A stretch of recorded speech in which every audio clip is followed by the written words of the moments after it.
These are 9 takeaways from week 5 of the NFL season that you need to know for fantasy football. Quick guys, before I tell you my 9 takeaways, make sure you check out the link in the description. It's a link to my chalkboard where we have a free group chat and I post all of my fantasy knowledge throughout the week to help you win your league. Number 1 is that Zach Moss got all of the action over Jonathan Taylor in his first game back. Colts played Tennessee this week and Zach Moss had 80% of the snaps. This is huge for Zach Moss and Jonathan Taylor owners. It's definitely going to take a few weeks for JT to get his role back, and if Zach Moss is playing like this, it's going to be tough to get him in your lineups. Zach Moss was there for 80% of snaps. He went for 200 yards against a top 3 rushing defense in Tennessee. If he's on your team, he's got to be played every single week until we see otherwise. Number 2 is that the Rams wide receivers can all perform together. One of the biggest questions I was getting going into week 5 was if Puka Nacua was going to be able to perform with Cooper Kupp. My answer was yes, but slowly his production will go down. Well, this week they both got a 30+% target share.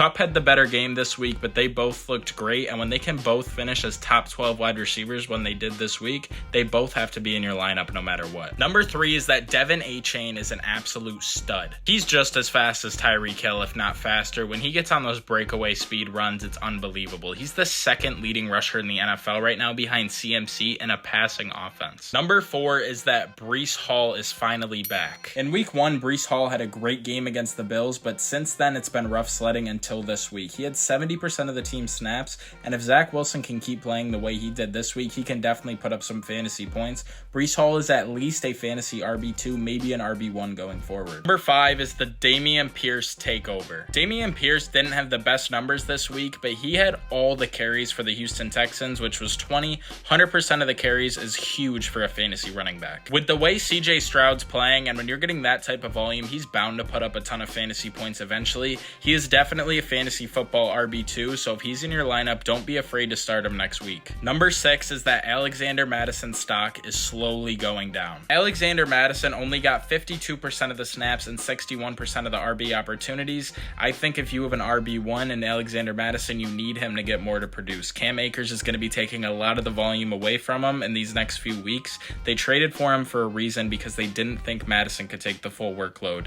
He's going to slowly get a bigger and bigger role, so if you have Cam Akers, hold on to him. He'll produce in the next couple weeks. If you have Alexander Madison, we're going to have to hold on and pray because you're not going to be able to get much for him right now. I would try and keep him out of your lineups. Next is going to be talking about the messy backfield in Buffalo. James Cook only got 52% of the snaps against Jacksonville this week, and when you have an RB2, he has to get more volume. Latavius Murray and Damian Harris combined for 37% of the team's snaps, so he's definitely going to have to get more volume going forward, or he's only going to be a very low-end RB2.